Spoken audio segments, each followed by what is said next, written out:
وحده والصلاة والسلام على من لا نبي بعده وعلى آله وأصحابه الذين أوفوا عهده الذين هم مفاتيح الرحمة ومصابيح الغرر. أعوذ بالله من الشيطان الرجيم. بسم الله الرحمن الرحيم. إلا تنصروه فقد نصره الله إذ أخرجه الذين كفروا ثاني اثنين إذ هما في الغار إذ يقول لصاحبه لا تحزن إن الله معنا.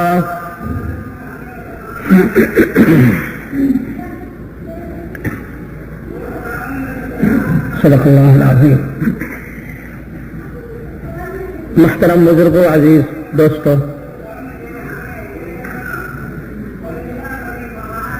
آج 25 نومبر 1994 ہم یہاں بلالی مسجد راولپنڈی پنجاب پاکستان میں اس مختصر سی ملاقات میں جو گفتگو کریں گے اس کی بنیاد وہ آیہ کریمہ ہے جس کی تلاوت اور سماعت کی ہم نے ابھی سعادت حاصل کی. چونکہ اس مہینے کی 22 تاریخ مکتب مصطفی کے ایک مایہ ناز نمائندہ کردار خلافت راشدہ کے پہلے تاجدار سیدنا ابو بکر صدیق رضی اللہ تعالی عنہ کی وفات کی تاریخ ہے.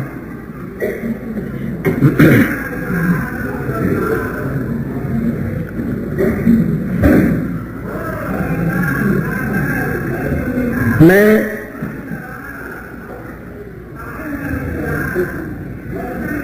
اگرچہ اس اہم موضوع پر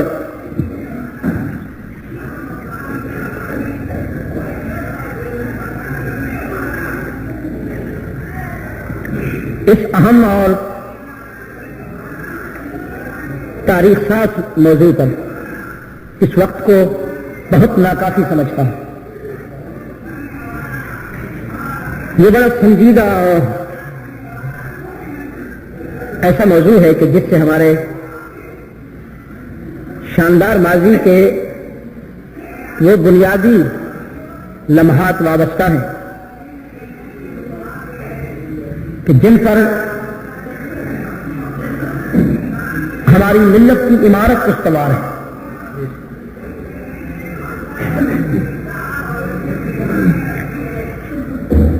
لیکن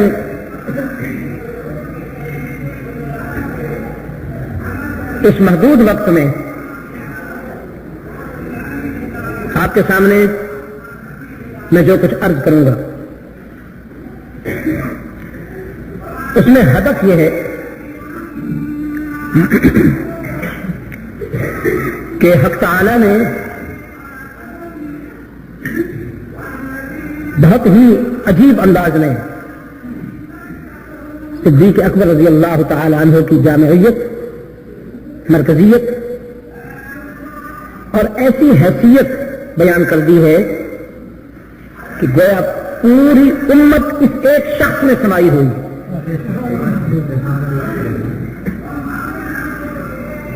جس طرح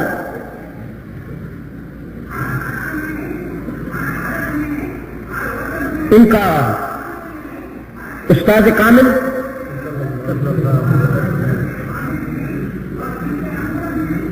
انبیاء اور رسل کی جامعیت کا استعارہ ہے.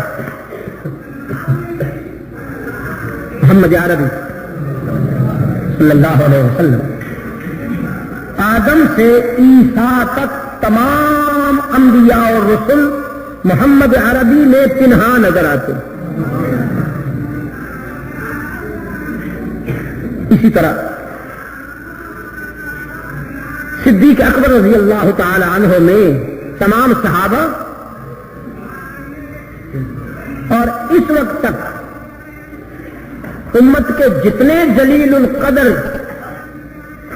کردار گزر چکے ہیں وہ اپنی تمام خوبیوں اور اپنی تمام خصوصیات کے ساتھ اس ایک شخص کے آئینے میں عیاں نظر آتا ہے.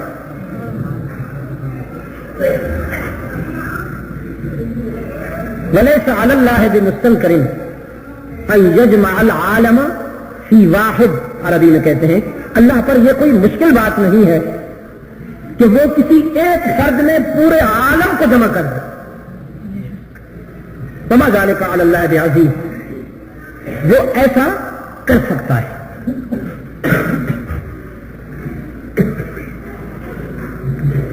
یہ ہے وہ بنیادی ہدف جس کی طرف ہم بڑھیں گے ابھی جو ہم گفتگو کریں گے. یہ آیت کریمہ اس کا ایک خاص پس منظر ہے. تو پس منظر یہ ہے کہ ہجرت کے 8ویں سال اس وقت کے عالمی طاغوت نے قیصر روم نے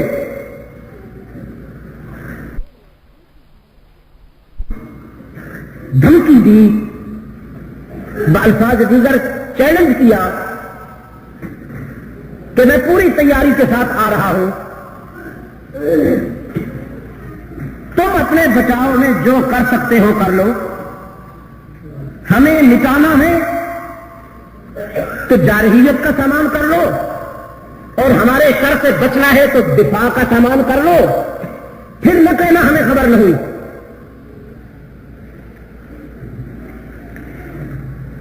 آپ اس سے اندازہ فرما سکتے ہیں کہ اس کے تکبر کا کیا عالم تھا. جنگ ہمیشہ سیکرٹ ہوتی ہے.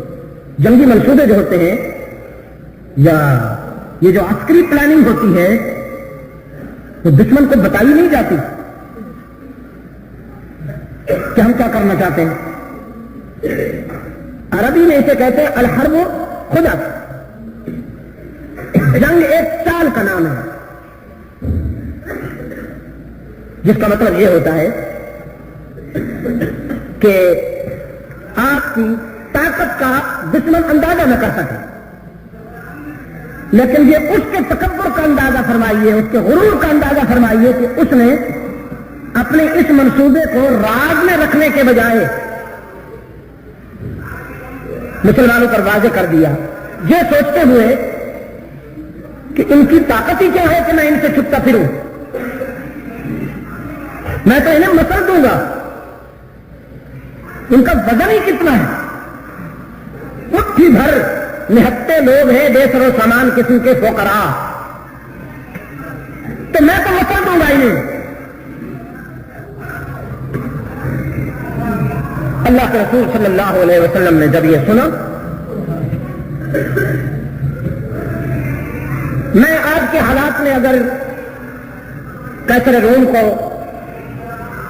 اس کی بادشاہت کو، یا اس وقت عالمی حالات کے پیش نظر اس کی اہمیت کو ایکسپلین کرنا چاہوں، آپ کو بتانا چاہوں، تو پھر میں اسے اس دور کا امریکہ کہہ دوں. یہ آسان ہو جائے گا سمجھنے کے لیے آپ کے لیے. اس دور کے جیسے آج ہمارے سامنے عالمی سطح پر امریکہ کی بادشاہت ہے یا اس کا جبر ہے، بس یہی کیفیت. اسلام اپنی جبلت کے اعتبار سے، اپنے مزاج کے اعتبار سے امن پسند دین. میں کہا کرتا ہوں اسلام آگ بجھانے آیا ہے، آگ لگانے نہیں آیا. رب کعبہ کی قسم اسلام کی فطرت میں جارحیت نہیں، یہ دین رحمت ہے، اس میں کوئی مبالغہ نہیں، دین جارحیت نہیں۔ یہ کبھی کبھی تلوار اٹھاتا ہے، کبھی کبھی میدان جنگ میں اترتا ہے، تو وہ بالکل اسی جذبے سے، جس جذبے سے ڈاکٹر آپریشن روم میں جاتا ہے، جب کوئی مریض ناقابل علاج ہو جائے اور آپریشن ضروری ہو جائے تو پھر ہمدردی کا اور شفقت کا جذبہ لے کر ڈاکٹر جس طرح آپریشن روم میں جاتا ہے، اسی طرح اسلام کا مجاہد میدان جنگ میں جاتا ہے۔ جب اس کے ہاتھ میں تلوار ہوتی، جب یہ میدان جنگ میں کھڑا ہوتا ہے، اس وقت بھی انسانیت کو مٹانا اس کا پروگرام نہیں ہوتا، انسانیت کو بچانا اس کا ہدف ہوتا ہے۔ لیکن میں کہا کرتا ہوں، اسلام سے زیادہ امن پسند دین دنیا میں کوئی نہیں، اسلام سے زیادہ شریف مذہب کوئی نہیں، لیکن اسلام سے زیادہ بہادر مذہب بھی کوئی نہیں۔ اس کی شرافت کا مفہوم کمزوری نہیں، اور اگر آپ مجھ سے پوچھیں تو شریف کبھی کمزور نہیں ہوا کرتا، اور بزدل کبھی شریف نہیں ہوا کرتا۔ بزدل اور شرافت کبھی ایک جگہ جمع نہیں ہو سکتے۔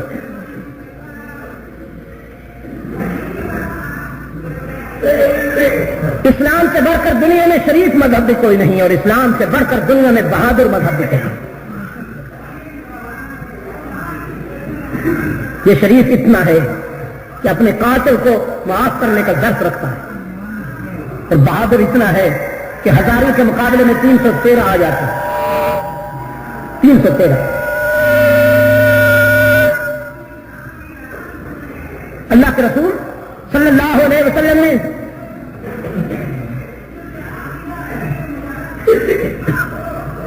کیسر روم کی دھمکی کو سننے کے بعد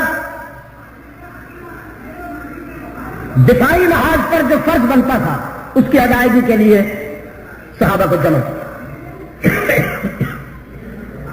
صحن مسجد نبوی میں اللہ کے رسول صلی اللہ علیہ وسلم نے پکارا فرزندان اسلام کو۔ اللہ کے رسول کی صدائے دل نواز مدینہ کی فضاؤں میں عطر گھول گئی۔ الفاظ بڑے عجیب تھے، رحمت عالم صلی اللہ علیہ وسلم کے الفاظ بڑے عجیب تھے۔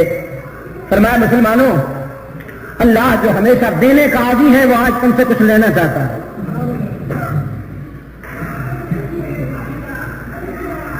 وہ اس لیے کہ مجاہدین کے لیے جنگی ساز و سامان بھی چاہیے تھا، گھوڑے بھی چاہیے تھے، ان کے بچوں کی ضروریات کے لیے کچھ غلہ بھی چاہیے تھا۔ یہ سب کچھ وہاں مہیا کرنا تھا، تو رحمت عالم صلی اللہ علیہ وسلم نے دعوت ایثار دیتے ہوئے فرزندان اسلام کو پکارا۔ ادھر دشمن نے اپنے جاسوس مدینہ بھیجے، کیسر روم نے، ہرقل نے،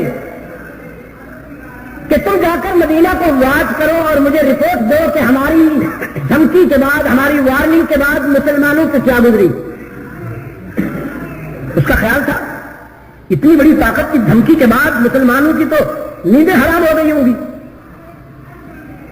بالکل ایسے نا جیسے آپ کو امریکہ کی طرف سے دھمکی ملے کہ نیکسٹ سنڈے ہم تمہاری طبیعت صاف کرنے والے، حملہ کرنے والے، پھر آپ خود اندازہ کر لیجئے کہ ہمارا حال کیا ہوگا۔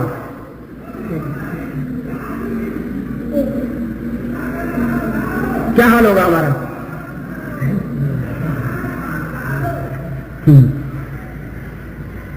اسی پہ تو بھروسہ ہے، اور وہی جب ناراض ہو جائے تو پھر جیئیں گے کس سہارے؟ اللہ پہ بھروسہ ہو تو ساری دنیا بھی ناراض ہو جائے پھر کوئی بات نہیں۔ اللہ سے ہمارا کتنا رابطہ ہے وہ تو آپ کو معلوم ہے۔ دشمن نے جاسوس بھیجے، رحمت عالم صلی اللہ علیہ وسلم کی انجمن آباد ہے، مسجد نبوی کے صحن میں سراج منیر چمک رہا ہے اور اس کے اطراف میں نجوم ہدایت کا بسیرا ہے۔ اور میں کہا کرتا ہوں عزیز دوستو، اللہ جب اپنے بندوں سے کچھ مانگتا ہے نا تو وہ اس کی ضرورت نہیں ہوتی، شفقت ہوتی۔ اس راز کو اصحاب رسول سے زیادہ کوئی نہیں سمجھتا کہ اللہ جب اپنے بندوں سے مانگتا ہے تو وہ اس کی ضرورت نہیں، شفقت۔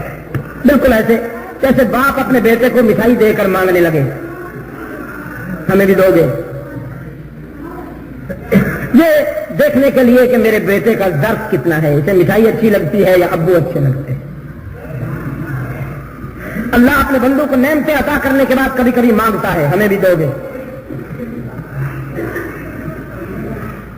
ورنہ وہ کس کا ضرورت مند؟ فرمایا یا ایھا الناس انتم الفقراء الی اللہ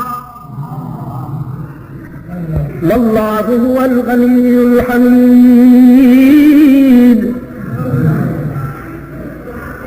یا ایھا المؤمنون نہیں، یا ایھا الناس، پوری کائنات انسانی کو خطاب کیا، جو میرے ہیں وہ بھی، جو میرے نہیں وہ بھی، جو مجھے پہچانتے ہیں وہ بھی، جو غافل ہیں وہ بھی۔ سنیں، انتم الفقراء الی اللہ،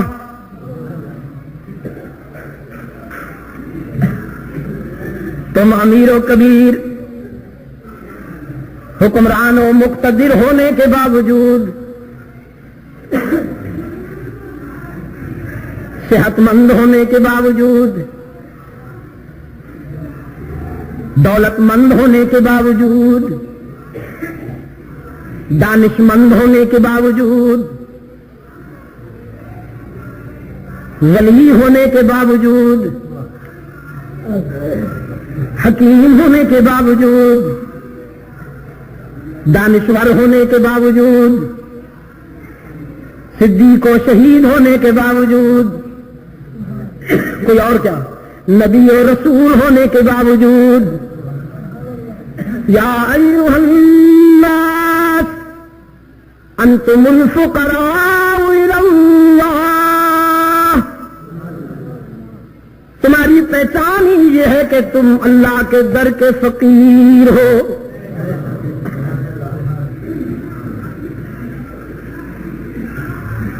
کچھ وہ ہیں جنہیں یہ راز بہاروں میں بھی سمجھ میں آ جاتا ہے، ورنہ خزاں میں تو آ ہی جاتا ہے۔ کچھ خوش نصیب وہ ہیں جنہیں صحت میں بھی، جوانی میں بھی یہ راز سمجھ میں آ جاتا ہے، لیکن اگر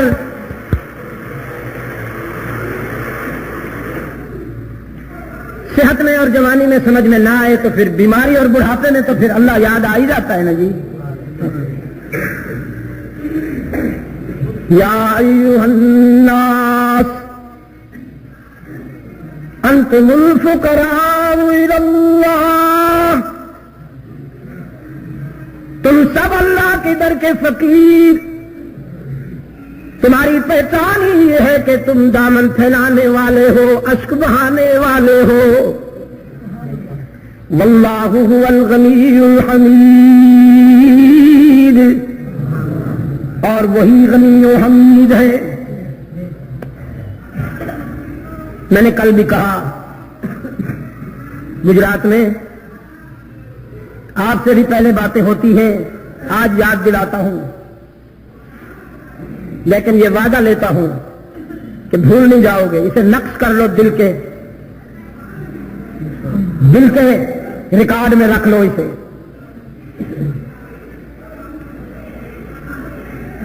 کائنات کا سب سے بڑا انسان، میرا حاصل مطالعہ دیکھیے، میں نے بھی رحمت عالم کے مزاج کو اور طبیعت کو اور ذوق کو پڑھا، اس نتیجے پہ پہنچا ہوں کائنات کا سب سے بڑا انسان، اللہ کے در کا سب سے بڑا فقیر،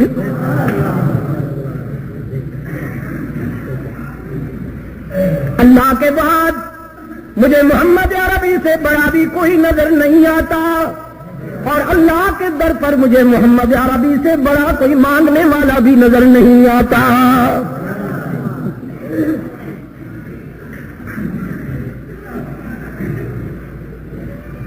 اس کی عظمت کا یہ عالم ہے،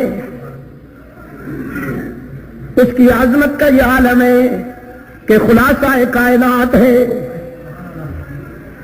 اس کی عظمت کا یہ عالم ہے کہ اسی کی ذات اقدس نے کائنات میں سعادتیں بانٹی ہیں۔ اس کی عظمت کا یہ عالم ہے کہ خود رب العالمین جس کے در و دیوار کی قرآن میں قسمیں کھا لیتا ہے، اس کی عظمت کا یہ عالم ہے کہ اس کے پسینے سے گلشن خوشبوئیں لیتے ہیں، اس کی زلفوں سے راتیں سیاہی لیتی ہیں، اس کے دندان اقدس کی تابانی سے ستارے چمکنا سیکھتے ہیں، اس کے قیام سے آسمان بلندیاں لیتا ہے، تو اس کے کود سے دھرتی بھیک مانگتی ہے اور سکون لیتی ہے۔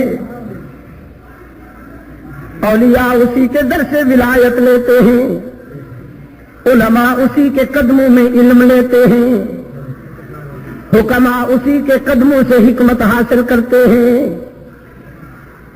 صلحاء اسی کے در سے تقویٰ لیتے ہیں، مجاہدین اسی کے مکتب سے ذوق جہاد حاصل کرتے ہیں۔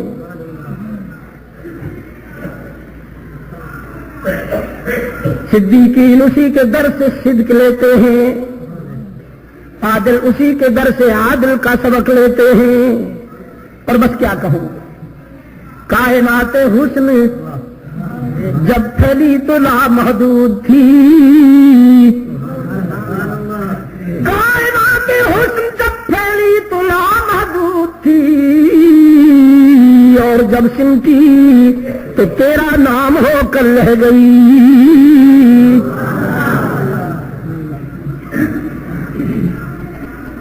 عظمت کا یہ عالم ہے کہ کائنات کا ذرہ ذرہ اسی سے سب کچھ لیتا ہے۔ اسد فیوز در مصطفیٰ کے کیا کہنے کہ جس کو جو بھی سعادت ملی یہیں سے ملی۔ عظمت کا یہ عالم ہے اور فقر کا یہ عالم ہے، ساری دنیا سو جاتی ہے، وہ تنہا روتا ہے اس کے دروازے پہ کھڑا ہو کر۔ کبھی کبھی راتیں مقابلہ کرتی ہیں، کبھی کبھی راتیں مقابلہ کرتی ہیں محمد عربی کے قیام کا، راتیں مقابلہ کرتی ہیں رحمت عالم صلی اللہ علیہ وسلم کے ذکر و فکر کا، راتیں ہار جاتی ہیں محمد جیت جاتا ہے۔ غریبان آنسو سے تر ہے، چنڈلیوں پہ ورم ہے، آنکھیں سوجی ہوئی ہیں رو رو کر۔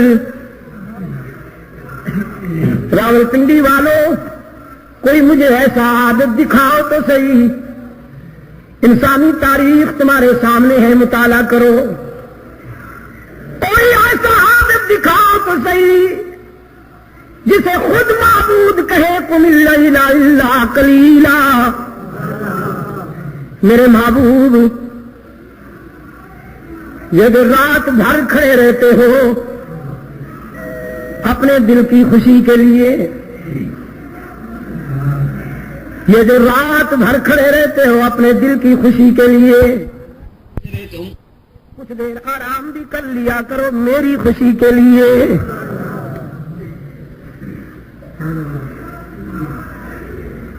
صدیقہ کائنات عرض کرتی ہیں اللہ کے محبوب آپ تو مقام عصمت پہ فائز ہیں، آپ معصوم ہیں، گناہ کا تصور ہی نہیں، پھر اس قدر استغفار کیوں؟ فرماتے ہیں فلا کونوا عبدا شکورا، عائشہ میں اس محسن کا شکر گزار بندہ کیوں نہ بنوں جس نے ایک یتیم کو سارے نبیوں کا امام بنا دیا۔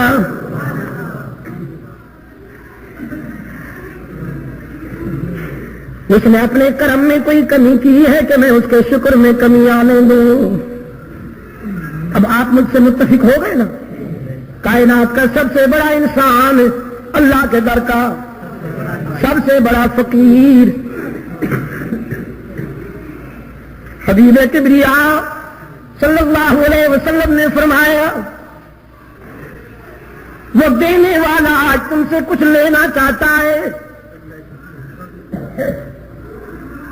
جس کی پہچان ہی دینا ہے، آج اس کی شفقت کا یہ عالم ہے کہ وہ تم سے کچھ مانگ رہا ہے۔ من ذا الذی یقرض اللہ قرضا حسنا فیضاعفہ لہ اضعافا کثیرا۔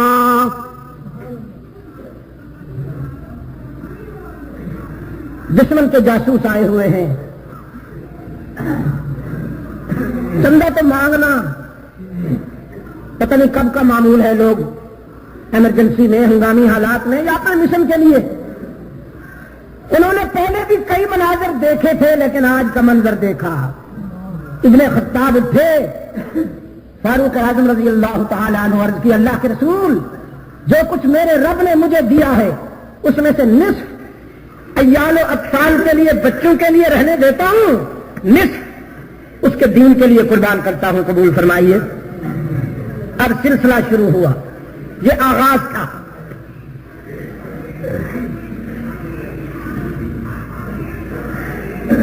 آج کے دن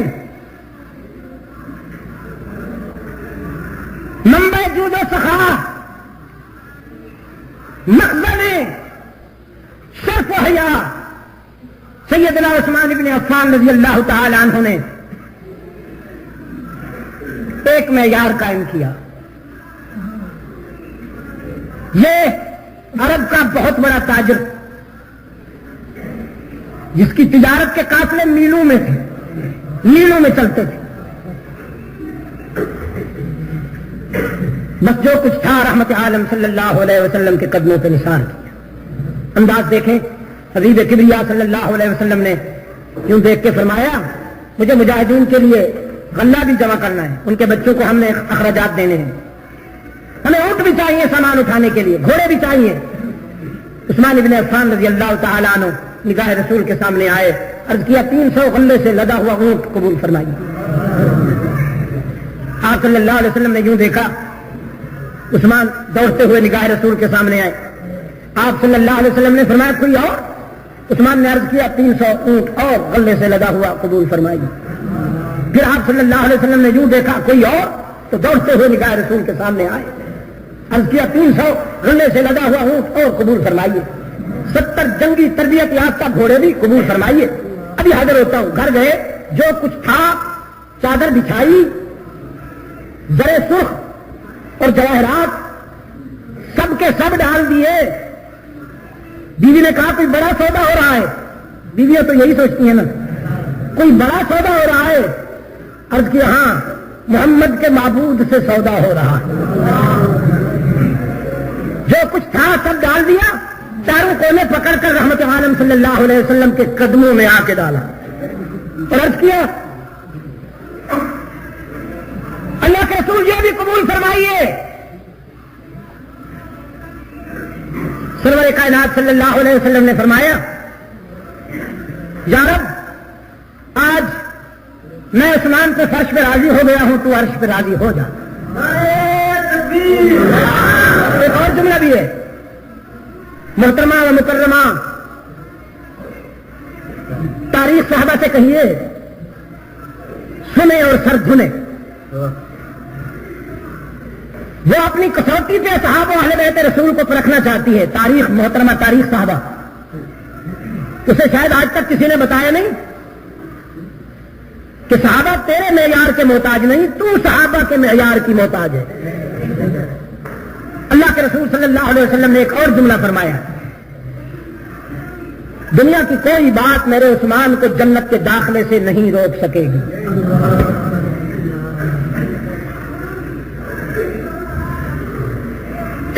ایک نوجوان نے مجھ سے کہا تھا فریڈم دے دیا کہ جو چاہو کرتے پھرو جنت میں تو جاؤ گے ہی۔ میں نے کہا غلط، فریڈم نہیں دیا، کانفیڈنس کا اظہار کیا کہ میں نے اسے پڑھ لیا، میں نے اسے سمجھ لیا، اب یہ زندگی کے آخری سانس تک جہنمیوں والا کوئی عمل نہیں کریں گے، یہ جنت ہی کی شاہراہ ہے، صداقت پہ چلیں گے اور ان کا انجام جنتیوں والا ہی ہوگا۔ کانفیڈنس کا اظہار کیا، فریڈم نہیں دیا۔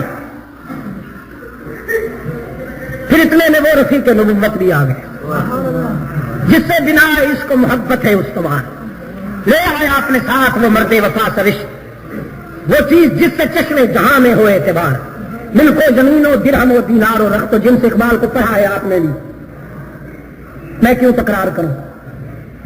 رحمت عالم صلی اللہ علیہ وسلم نے ایک بات پوچھی، ابو بکر ایثار کے مرحلوں میں تم تو سابقون الاولون میں سے ہوتے ہو، آج سب کے بعد آئے ہو، خیریت تو ہے؟ صدیق اکبر رضی اللہ تعالیٰ عنہ نے عرض کیا، ہاں اللہ کے رسول، ہوئی تاخیر تو کچھ باعث تاخیر بھی تھا، ہوئی تاخیر تو کچھ باعث تاخیر بھی تھا، اور وہ تاخیر کا باعث یہ تھا کہ آج زندگی میں پہلی مرتبہ میں نے دیواروں پہ ہاتھ پھیرا،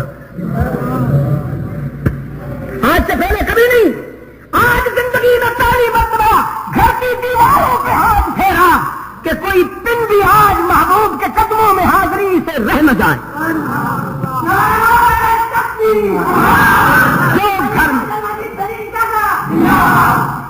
جو کچھ تھا لایا ہوں، تو ابو بکر گھر میں کیا چھوڑ کے آئے ہو؟ عرض کیا جس میں فنا ہونا ہے لایا ہوں، جو باقی رہنا ہے وہی چھوڑ کے آیا ہوں۔ گھر میں آپ کی محبت اور اللہ کی محبت جلوہ فروز ہے، ہمیشہ رہے، سدا رہے، اس پہ زوال نہیں، وہ چھوڑ کے آیا ہوں، اور باقی جو کچھ تھا لایا۔ دشمن کے جاسوس وہ منظر یاد ہے نا، دشمن کے جاسوس دیکھ رہے ہیں، ایک دوسرے کی طرف بھی دیکھتے ہیں، یہ کبھی خاموش نگاہیں چپکے سے بڑی باتیں کرتی ہیں، ان کی خاموشی میں بڑی بلاغت اور فصاحت ہوتی ہے، دیکھتے ہیں اور ایک دوسرے کو بھی جانچتے ہیں۔ ایک خاتون آئی تھی اپنا بچہ لے کر، شیرخوار لے کر، اللہ کے رسول صلی اللہ علیہ وسلم کی خدمت میں عرض کیا، اللہ کے رسول اسے لائی ہوں، قبول فرمائیے۔ سرور کائنات صلی اللہ علیہ وسلم نے فرمایا، ہم اسے کیا کریں گے کہ تو تیر و تلوار چلانے کے قابل نہیں ہے؟ عرض کیا اللہ کے رسول تیر چلانے کے لیے نہیں لائی ہوں، تیر کھانے کے لیے لائی ہوں۔ آپ کی آواز میرے غریب خانے میں بھی پہنچی اور تھا نہیں گھر میں کچھ، تو پھر میرے ضمیر نے فیصلہ کیا کہ متاع قلب و جگر لے جاؤ، متاع قلب و جگر لائی ہوں، اسے قبول فرمائیے، بہت غریب ہوں، کچھ نہیں ہے گھر میں میرے اس کے سوا، بس اسے قبول کر لیجیے، جب آپ کا تیر بسائے جائے تو میرا نقطہ جگر سامنے کیا جائے، یہ ڈیفنس شیلڈ کا کام دے گا، سارے تیر اسے لگ جائیں کوئی آپ تک نہ پہنچ میں پائے۔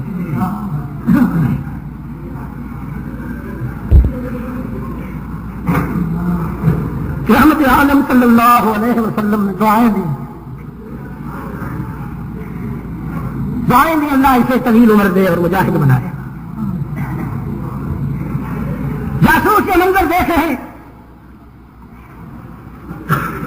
بڑے اپنے بادشاہ کی طرف روم جا کے رپورٹ دی، سر ہماری تجویز یہ ہے کہ مسلمانوں پر حملہ کرنے کی غلطی نہ کر، خدا کے لیے میری بات غور سے سن، اور دل کی دنیا میں اسے بسا کے جانا۔ آج فلسطین سے بوسنیا تک جو ہمارا حشر ہے وہ بھی میرے سامنے ہے، اور جو ہماری فیلنگز ہیں، جو ہمارے خیالات ہیں، وہ بھی میرے سامنے ہیں۔ میں آپ کو آپ کے ماضی کا آئینہ دکھا رہا ہوں کہ آپ کی اصل قوت کیا ہے، آپ کا اصل ایٹم بم کیا ہے۔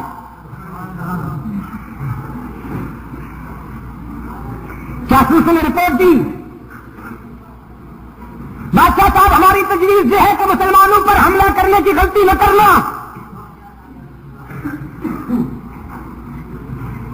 کہنے لگا کیوں؟ مسلمان تعداد میں زیادہ ہے،